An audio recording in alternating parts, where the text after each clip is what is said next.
It makes sense, doesn't it? The squat is going to do what? And by adding weight to the body and performing multi-joint movements like squats, presses, pull-ups, and deadlifts, and dips, 5 really, you can build a whole program just around those exercises. You stimulate hormones in the body which are responsible for losing fat, namely testosterone and growth hormone. And don't worry ladies, you're not going to generate testosterone and start growing a mustache. You're just going to raise it enough to influence your body's ability to burn fat. That's what those exercises do. So when you come and say some programs and we give you bench presses and you think, I don't want this, I just want to tone up this, tone up this. That's what it's doing. Goal setting. This is really, really important. You have to have a goal. This is why if you read, who reads my Friday newsletter? Excellent. That's what you're doing today. I get stats. You know, I can look on and I can individually find all of you, and I can find out how many you've opened. I sometimes do it. I find out how many you've opened. But yeah, open it. It's full of wonderful information. Create a deadline. I can't emphasize that enough. If you tell your body, like subconsciously, like you may be having a fight with yourself. Like part of you wants to lose weight, but the other half may be like, oh, there's so much effort. It takes forever. I've got to keep my diet clean. Can I commit to what I'm doing? So you have a constant state of conflict, you know, with what you want to achieve and what your body's actually willing to kind of go with. If you can set a deadline, and 6 weeks is a perfect time for this, which is why we specifically structure these recurring points in 6 weeks, because you can then tell your kind of uncooperative self that we're going to do it for 6 weeks, and then in 6 weeks' time, I'm going to give you the complete decision to just knock it on the head. If you feel it's too much work, we can stop and go back to getting takeaway on a Tuesday night, Domino's 2 for Tuesdays, whatever you want. So you can commit to that short-term time frame. You're much more likely to see it through if you know in 6 weeks' time you've got the option to pull the plug and stop. However, something's going to happen. Over that 6 weeks of training and keeping your diet nice and clean, you'll get to that point in 6 weeks and you'll be able to address the same question with a completely different mindset. You're not going to be in that mindset of, oh, but it's so much hard work, because you've gone through it and it won't be so bad. And then you're in that position to say, well, let's just do it on 6 weeks and see how we go. It's when people think, oh, I've got to lose 3 stone. And it seems like way over the distance, and then between here and there, it's just like, can I even be bothered? And those first few days are always the hardest, and most people relapse and fall off the wagon. But set yourself short-term goals. Once you get to your goal, reward yourself. You don't always have to reward yourself for food. You're not a dog. Yeah? Buy yourself something nice. Take a trip somewhere. But it is important to reward yourself for achieving goals, because you're going to be more likely to want to see it through and get there. And obviously achieving a goal and getting through a period of time is hugely rewarding. If you set yourself a goal to lose X amount of weight or reduce your body fat to a certain level, once you get there, it feels amazing. Much, much better than any semblance of happiness that a donut's going to give you in that instant just because you're craving it. Yeah, it'll make you feel happy because it'll release endorphins in the brain, but so does achieving goals on a level that's tenfold to the gratification that you get from indulging midway through the week just because you're feeling a little bit tired. Trust me, they'll pass. Cravings, I touched on earlier, never fight them, but schedule them in so your body can then have them. Throughout my 12 weeks, or my 10 weeks, if you read the email, I cut it down by 2 weeks. Throughout the 10 weeks, I'd have every week, on a Friday or a Saturday, it would be a scheduled time frame, usually between 8 p.m. and 9:30 p.m. I eat whatever I wanted, and I normally did eat continuously for that hour and a half. We saw some of the photos earlier on.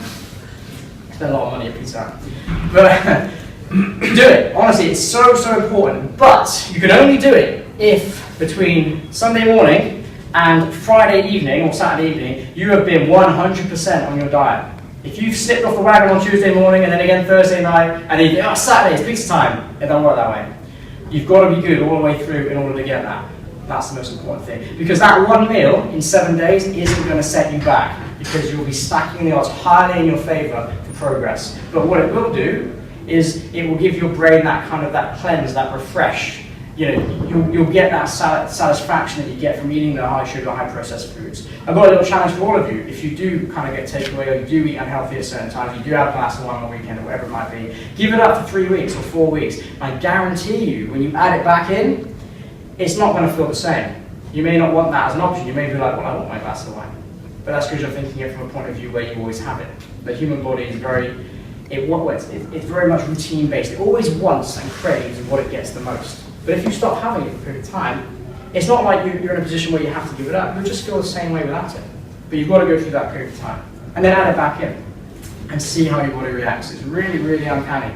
I had a client that trained with me a couple of years ago, and I managed to convince her to give up takeaway for about a month. And then a month later, she had a takeaway. She got a pizza, in fact. And she came in to see me the next day for a training session, and she was awful. She looked like she was ill. And I was like, what's the matter with you? You want to reschedule? She's like, hi, I had a pizza last night. I got a takeaway. I was up until the morning being sick. Because the body is not designed to take in that level of grease and fat and processed refined carbohydrates. So when you introduce it to a body that's not used to it, you get that reaction. The body's like, oh, what's this? But if you have it on a regular basis, it becomes part of the routine. So you don't notice it. You just get that temporary happiness from indulging in that food. So create a deadline. Give yourself an option to get out. Just have a get-out clause in 6 weeks. You don't have to take it. You probably won't if you're strict, because you'll enjoy what you're doing a lot more than what you used to have at that point. And make it a priority. So many people can't make the gym on a regular enough basis because other things rank highly. Time is a funny one. I always get peeved off when people say, "What time do you come to the gym?" You have got time, it's just lower down on your priorities than a bunch of other things. It just depends how you prioritize. But we're going to back to be here for a while now. But yeah, you've got to prioritize it. Put it at the top of your agenda. Because if you put yourself at the bottom, you say, well, I've got my family to look after, I've got to cook their food, I've got to do their washing, I've got to do that, I've got this and that. Eventually put yourself at the bottom, you'll become deconditioned. And this could be down the line, you'll get to a point where your health starts to deteriorate, you get aches and pains, you get backache, and then someone's got to take care of you. So when you're putting yourself out and you become this low priority for everybody else, all of a sudden now, you create more of a burden for all the people around you. So if you put yourself at the top, prioritize your health, become a gleaming inspiration to those around you, what you'll do is you'll pick everybody else up. Well done. Schedule treats, we covered that before. Don't reward yourself with food, that was my dog joke. And summary. Weight loss is not fat loss, like we previously mentioned. Protein-based meals are the key. We didn't touch on that, but add protein into your meals. Protein doesn't impact your blood sugar the same way carbohydrates does. It's very, very little effect on blood sugar. If you eat too much of anything, yes, you probably gain weight, but protein is a high thermogenic food. Basically, when you eat food, it's a task your body has to do. It has to digest it. And the digestive process takes energy. Your body has to work to do it. If you eat protein, it's a high thermogenic food, which means your body works harder to digest it and process it than it does a carbohydrate. So simply by adding higher protein content to your meals, you're getting your body to work harder. And obviously it will leave you feeling fuller for longer. It's not going to have the impact on your blood sugar levels. And it'll keep you in that fat burning state a little bit longer. Insulin control is the key. That's done through diet. Lift weights to stimulate fat loss hormones and to strengthen muscle and improve your sugar warehouse, I'd like to call it, the muscles that you have, and obviously the engine that they are in regards to burning calories and contributing to metabolism. Don't fall into the misconception trap, so ignore the fact that you shouldn't do ab crunches to get a fat stomach, you shouldn't just be doing cardio and reducing calories, you shouldn't be abandoning fat. On that quick note, I didn't draw this one last diagram for you. You've all seen the pyramid, recommended food pyramid that everybody should be eating. It's divided into 3 sections, generally, depending which one you look at. Which food should we be eating most of, according to this food pyramid? Your carbohydrates, your grains, your breads, your cereals should be your biggest portion of food intake per day. And on top of that, you should be eating your proteins and then your fats. This pyramid originally came about, I think it was either the 70s or the 80s, when doctors discovered a link between heart disease and saturated fat intake. So they built this pyramid to reduce the fat content down. They said if people did this, people would lose weight and there would be less incidence of heart disease around. What actually happened was the complete opposite. More people started to suffer from heart disease and people gained weight, and obviously that's continuing on now. It's quite a current trend. The problem was this pyramid already existed when it was implemented. And it was actually used by farmers, to fatten livestock. That was the sole purpose of that breakdown of food.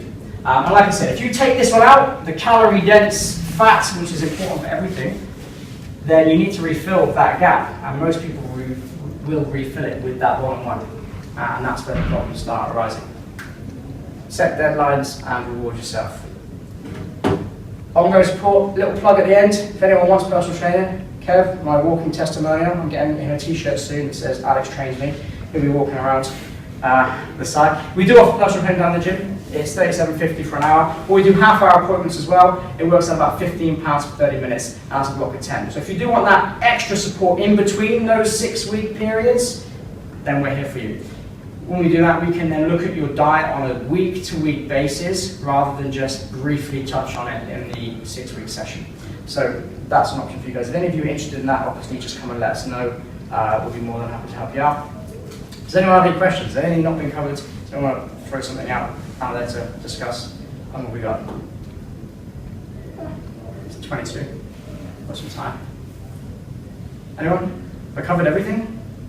Amazing.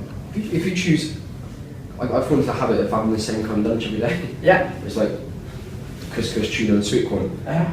Is that bad for you to have the same kind of? I mean, you've got certain Because it's easy to nutritional make. requirements that your body needs. Alongside the 3 major food groups that we touched on, the proteins, the carbohydrates, and the fats, you've got your micronutrient groups, your vitamins, your minerals, and your water. And there's a certain base level of nutrients that your body needs to regulate optimally. I still bring fruit in, but Yeah. like snacking, but Yeah. that's my main lunch. Yeah. And it's fibre.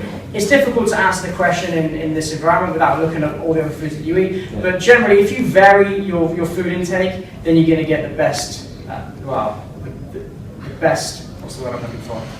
You're going to have the best chance of getting the nutrients that you need.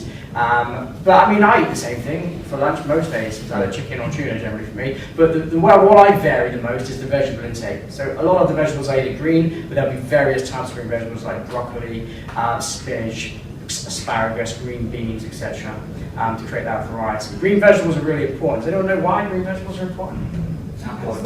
Yeah, they are alkaline based as well. In fact, alkaline and pH and acidity in food is another seminar that I do. So if anybody wants to come along to that, we can talk about the acidity and alkalinity of food, how that impacts on health and weight loss as well. But yeah, green vegetables are important. What's the significant factor about green plants and trees? What do they do in the environment? Yeah, they produce oxygen, which is a key component to weight loss, which we didn't touch on, but I tend to miss things out seminars. But yeah, they're nutrient dense, they're alkaline, they absorb pollution and they produce oxygen. So they're generally all good for your body. But yeah, create variety within your vegetables. Limit your fruit. If you're looking to lose weight, to lose fat, limit your fruit. 1 piece maximum a day. Throughout my 10 weeks, I don't have any fruit. Maybe 1 piece at one point. But generally, it's off the menu. That's not to say you shouldn't eat fruit, because fruit does contain a bunch of nutrients, antioxidants, but also contains sugar. Whereas vegetables don't, generally. They're more fibre-based. Anything else? All right. You're free to go. Thanks for coming. After like 6 weeks. All right. Off to the restaurant.